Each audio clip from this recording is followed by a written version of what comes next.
Okay, now let's take a look at rotating subobjects. So I'm going to go to the subobject panel here, change the gizmo to the rotate gizmo. And well, I can rotate faces, and let's have a look at this box first. I can hover over it, hold Control key, and select that face there. In place of the move gizmo, we now see the rotate gizmo. And if I want to rotate this face in the y-axis, I can click on that, and you can see that I can happily rotate that face about the center line, about its center line, like that.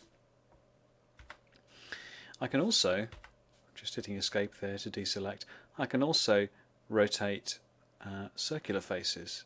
So here's a cylinder, and if I hold the Control key down and select that top cylinder there, and then click on the x-axis to rotate through, you can see that I can change that cylinder into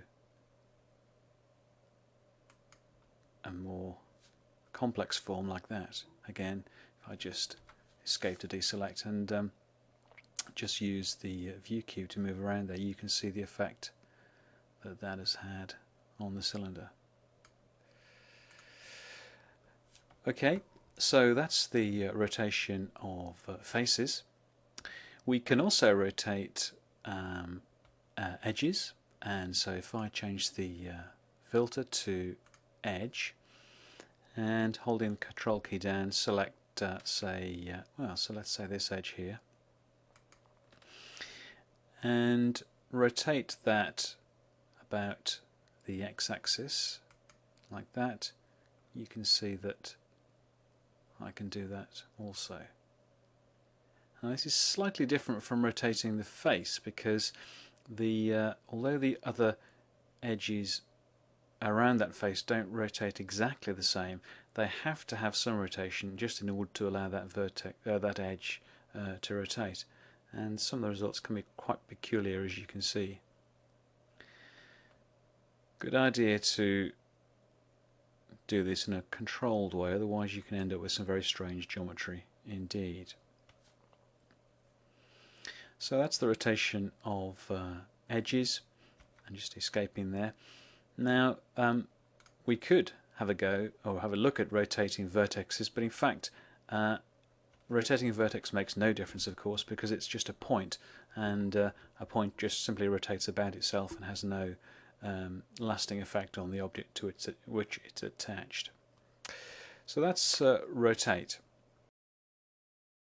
Okay, so now let's have a look at scaling subobjects. So if I go to the subobject panel here, change to the scale gizmo, and first of all we'll have a look at scaling faces. So I'll set the filter to face. If I now move over the box and hold the Control key down, I can select that top face like that, and we get the now familiar scale gizmo. Now we can only scale this faces uniformly, so just click in the center there somewhere, and dynamically I can scale that face like that, which is quite nice. There we go. Escape to deselect, and then I'm just going to undo to go back to my basic box, because next I want to demonstrate the scaling of an edge. So I'm going to change my filter to edge, and again hold the Control key down and select this front edge here like this. Again, only uniform scaling allowed. Click and drag, and you can see that I can scale that edge like so. Obviously scaling vertexes is not sensible, because no change will happen. So that covers scaling faces and edges. Okay, we have one last trick to demonstrate before we finish the tutorial, and that's the option of using the Control key to toggle different outcomes when subobjects are being edited. And to demonstrate this, I've got a frustum pyramid here, which I'm going to use. And I'm going to demonstrate the different outcomes that are possible when moving this front top edge here. Now, on my subobject panel, I set the filter to edge, and I'm going to use the move gizmo. So I move my cursor over the object, hold the control key down to select that front edge like that. And I'm going to move it in the Z direction. So I'm just going to click on the Z bar there, and you can see that I can dynamically move that edge up and down. Now, in this case, although the front edge is moving up and down, we've also got deformation in other parts of the pyramid as well. The back face edge, for example, is now narrower as well in order to accommodate this movement. Now, if I just press the control key once, you'll see that that changes, and now the back edge is exactly the same as it was before. And what's happened is that the front edge has changed size to accommodate its movement.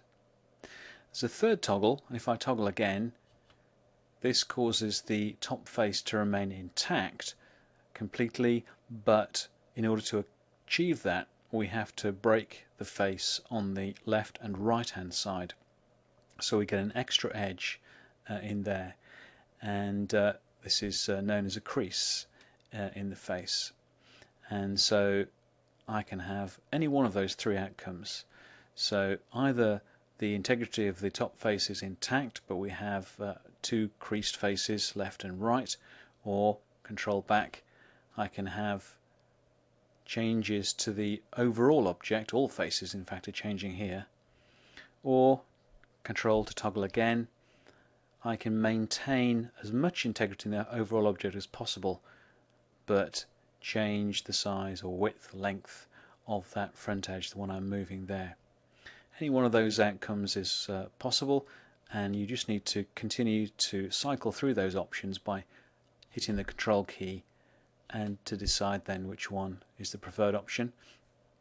When you've decided, you can click to complete that and escape there. And once again, just to have a quick look at the result there, we've changed that frustum pyramid into something else, a more complex form. Okay, so that's editing subobjects using filters.